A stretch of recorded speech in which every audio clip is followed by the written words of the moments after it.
Hello guys, Fish767 here. Today I wanted to show you Morimens.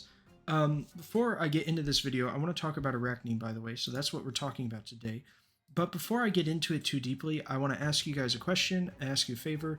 I'm trying to fix my audio. I know that it's not the best in the world, but I'm working on it. If you have any tips or feedback regarding the audio quality, please let me know in the comments. I'm trying to fix it, but I'm not exactly sure what to do. I have a Blue Yeti mic, it's an older model, and I have OBS, so I'm trying to fix it, but I'm running into some problems, so just, if you have any ideas, let me know. But today we'll be talking about Arachne.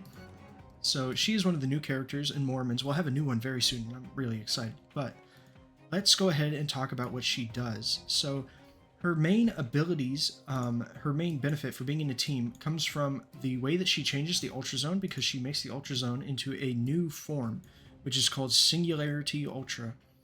And this provides basically damage and defense and healing and all that sort of stuff. It buffs all the effects of your cards, pretty much. The only thing that it doesn't buff is like Alimus, I don't think. But it buffs most of the other things, and it changes how the Ultra Realm works. So the first card that you play each turn still goes into the Ultra Realm, but if you trigger Annihilation, it changes. Instead of destroying the card and giving you an insight, it puts the card into your hand with extra buffs on it. When you go to take your extra turn, oh, by the way, Annihilation has a 3-turn cooldown with the Singularity Ultra. When you go to take an extra turn, instead of like ending the turn and starting a brand new turn, it just puts your Arithmetica to 5, triggers any effects that would happen at the end of the turn, like discarding your hand. It does that. It doesn't reduce buff stacks though, so the buffs carry over. And then in your new turn, you get all the cards back, and they all have buffs added to them from the Singularity Beacon, I believe. It's either Singularity Beacon or the other one that they have, which is Singularity Prism. I think it's Beacon for the cards from the Ultra Zone. And so that'll increase the effects of them. And they'll all go to your hand, and then once you end that turn, it goes to the enemy's turn like normal. And the other thing to note is that when you're in that Ultra Zone, that extra turn, it still triggers the effects of cards that have like Leap or Quasar. They still trigger like normal. So the big thing about Arachne, aside from changing the Ultra Zone, is that she has stacks of Weaver, which she can consume to release Infinite Threads, which inflicts Final Verdict on the enemies, which is a unique debuff for Arachne. And what Final Verdict does is if the enemy's HP ever goes below the amount of Final Verdict that's on them, it instantly kills them. So it's kind of the same thing as Doom in Slay the Spire 2. There are other games that have similar mechanics, but you're basically trying to get that debuff amount to be higher than the enemy's health so that they instantly die. And how she generates these Weaver stacks, which is what allows her to play such, it allows her to do her pursuits, which is what generates so much of the Final Verdict stacks, is Eternal Loom. So when you play Eternal Loom, it'll apply a little bit of Final Verdict, and then it will put a Guiding Strings into your hand. When you play Guiding Strings, you lose a percentage of your maximum health, you get 1 stack of Weaver, and then for the entire battle, you increase the amount of Final Verdict you do by 10%, but you also increase the amount of HP you lose from playing Guiding Strings by 10%. But 2% of your maximum HP isn't really that much, and you could play this a lot without running into problems.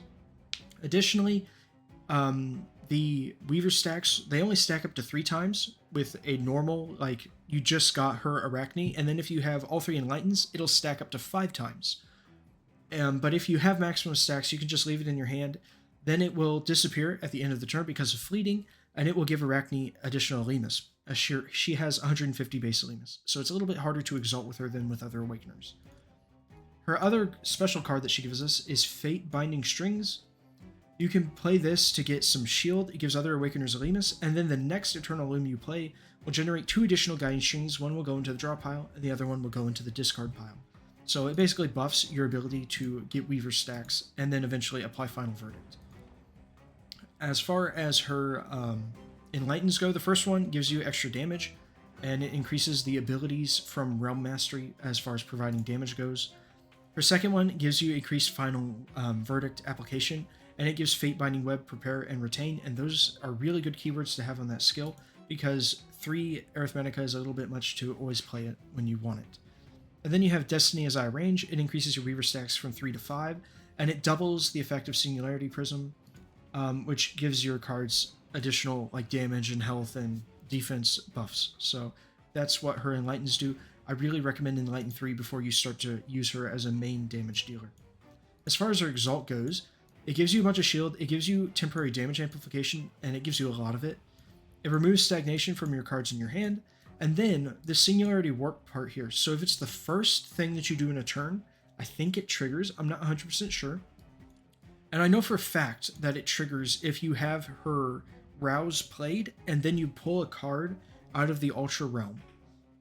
Then I know it for sure it triggers then. And it says for the rest of this turn, whenever another Awakener plays a command card, you consume 1 stack of Weaver to unleash Pursuit Infinite Threads.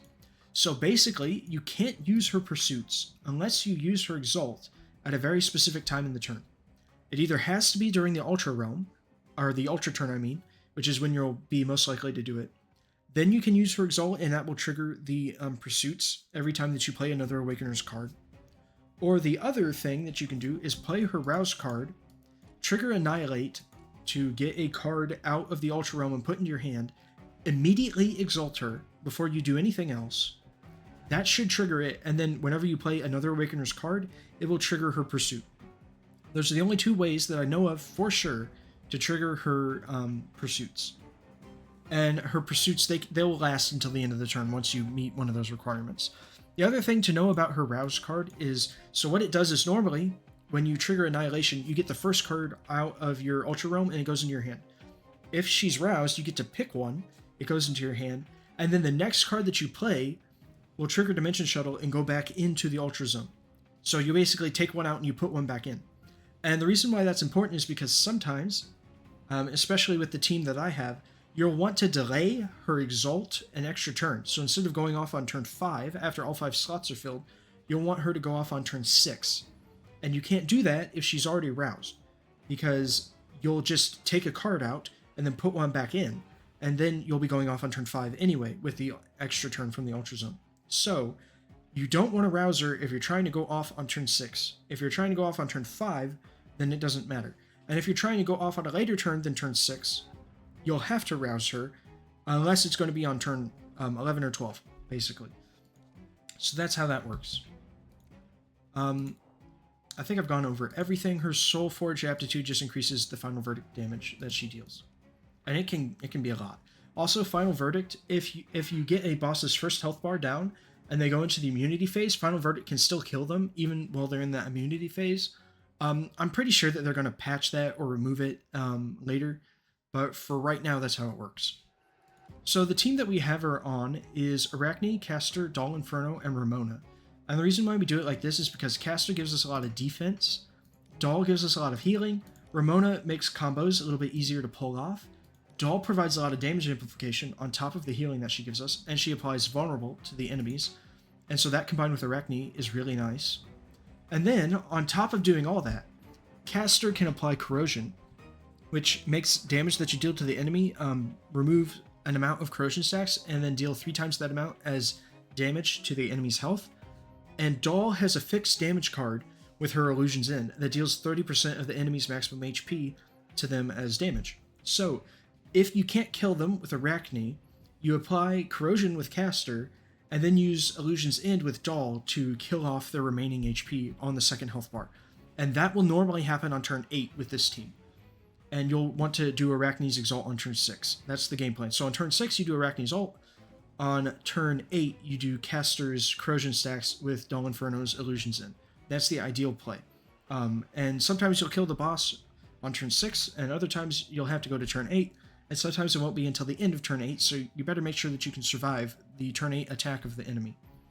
As far as these Covenants go, we want Cursed Rabbit because it gives us Realm Mastery and boost shield and HP recovery, so we stick those on Arachne, Caster, and Doll Inferno. For Arachne, you're going to want Realm Mastery and Lemus Regen as your main effects.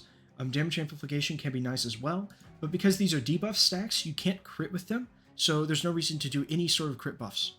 For Caster, you're going to want to do Realm Mastery because we're trying to increase that to get extra buffs off of Arachne. You don't have to worry about a Lemus Regen level because he has enough of it on his own, which is with his basic abilities, but you will want to do Damage Amplification because that increases his effects. For Doll Inferno, you're going to want a Lemus Regen and Realm Mastery for sure. Nothing else really matters. On Ramona, we have Scarlet Embrace because that gives us extra Key Flare, which is kind of what she does. We'll want to increase her Key Flare region as much as we can, and of course Realm Mastery and Elimus region. And then as far as Wheels of Destiny go, we're using Arachne's 2 wheels that she is supposed to have, Eternal Weave and Rhoda Fortuna.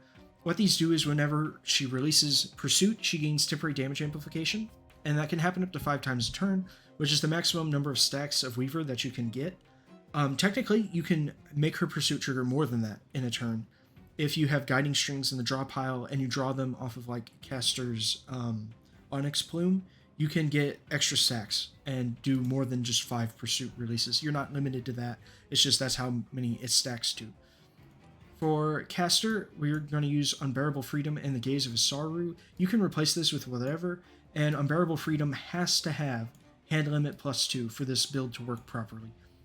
So basically, you can use any wheel that gives you Hand Limit +2. It doesn't have to be Unbearable Freedom. It's just that's what works really well for the team. Then you have Mannequin of Oblivion on Doll and Duty's Gravitas. We're basically just trying to increase Elimus region and give Elimus to our teammates. So that's the main reason why we run those. For Ramona, we're using Hymn of the Sovereign. A really good alternative, if you don't have that, is to just use Spring and Yakutsk. It gives you Elimus at turn in and gives you Key Flare region, which is really nice for us. But we want the region, Elimus region from Hymn of the Sovereign, so we use that. And then we have Elevated Focus to get additional Elimus, because all we care about with Ramona is her Exalt, which is going to put a card into our hand and reduces arithmetic cost to 0. You could delete Queen's Sword and Assault Thesis and remove them from the deck, and the deck runs just fine. Queen's Sword is nice though because it can give us Key Flare if we discard it, and if we play it, it gives us temporary Realm Mastery, which increases the buffs that we get from Arachne. So it's really up to you whether or not you want to delete those when you're doing a investigation, but I would generally recommend it. And then for the posse we use Derision of Destiny. If Arachne ever gets one, we'll probably use that instead. But she doesn't have one right now, so we're just using casters. It gives us additional Elimus, which we want because we're trying to release Exalts at specific times, and it draws us 2 cards with the lowest Arithmetica cost, which will either be Guiding Strings or Onyx Plume, and both of them we want really badly. So using this just makes sense for the team. And so this is the team that we have.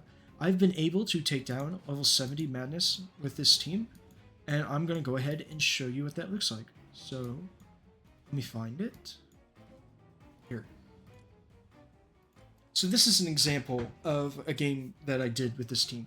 I would actually play one, but right now there are no events going on, aside from the one with the cat, and that takes a long time and you don't get to use your actual team.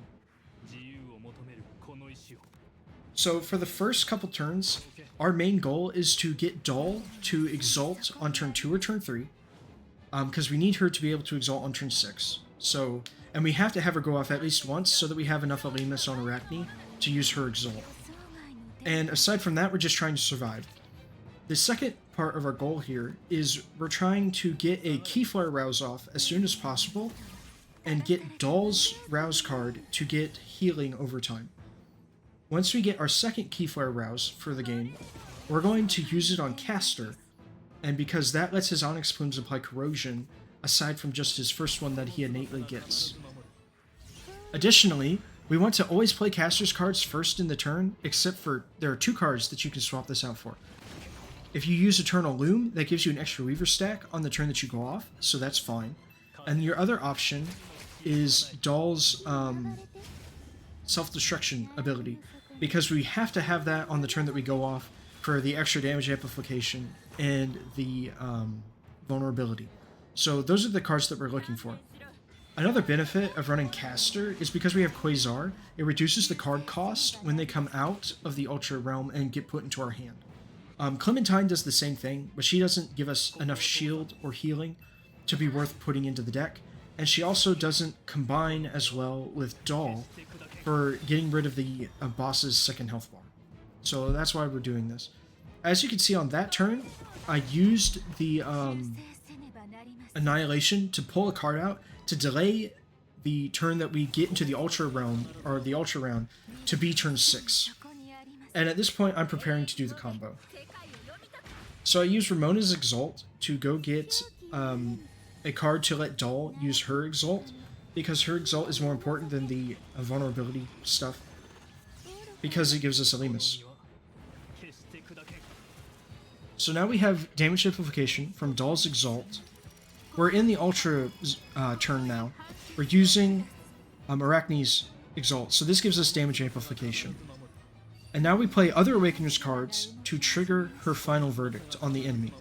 And every time we do it, the amount increases.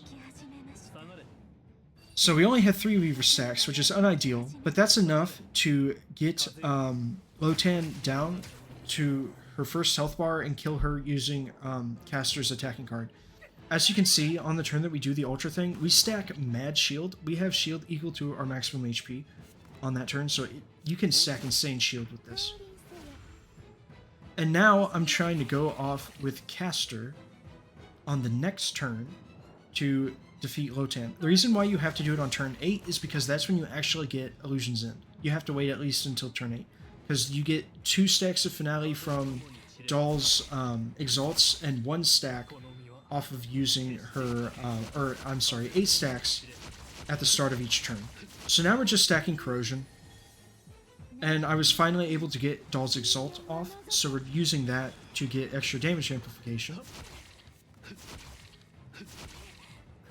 And right here is the self-destruction. Unfortunately, it came really late, but we have to make do with what we have. And I'm just trying to apply weakness, that way I don't die, because I'm not really sure if the Illusion's End is going to be able to kill her. And here we use it, and it didn't kill her, but because of the event that we're doing, we applied Bleed whenever we deal damage, and we have 51 stacks of Bleed on her, which, as you can see, is enough to end up killing her. So typically, it will either be like Bleed or Poison, because Doll applies Poison. Something will end up doing her in at the end of the day. So that's how this team plays, and it plays like that basically every game. It plays the exact same. But it works really well for doing the madness things. And I have another team with her that I've been testing, that instead of being a Chaos team, it's with Karo, using Zu and Thais, and it works okay as well. Zu provides a lot of damage reduction with her debuffs, which also deal fixed damage to combine with Caster to deal a lot of an enemy's HP as just flat damage. She also has poison effects on her, which will reduce the enemy's HP over time. She can reduce enemy strength, which is nice. And Thais, what she does for us that's really nice, is her Exalt can create copies of cards in her hand and reduce their cost by 1, which is perfect for Eternal Loom, because it costs 1, and having extra copies of it give us extra guiding strings, which makes her Arachne's pursuits a lot easier to obtain. She also has Sacred Blood, which can give us weakness, vulnerable, or embryo fusion, so running Thais kind of makes sense. The only bad part about this build is that we don't have anybody that heals. Having the Karo realm lets us heal with the Crimson Furnace, but it's not super strong, so we're a little bit more frail with this build. But that is another build that I've been tweaking and playing with to see if it works or not. But that's Arachne. If you have any questions about her, let me know. But I think she's a really fun Awakener. Definitely not my favorite, but one of the most fun ones that there is in the game right now. But if you have any questions, let me know, and I will try to answer them in the comments section. Thank you all for watching. I'll see you all in the next one, and goodbye.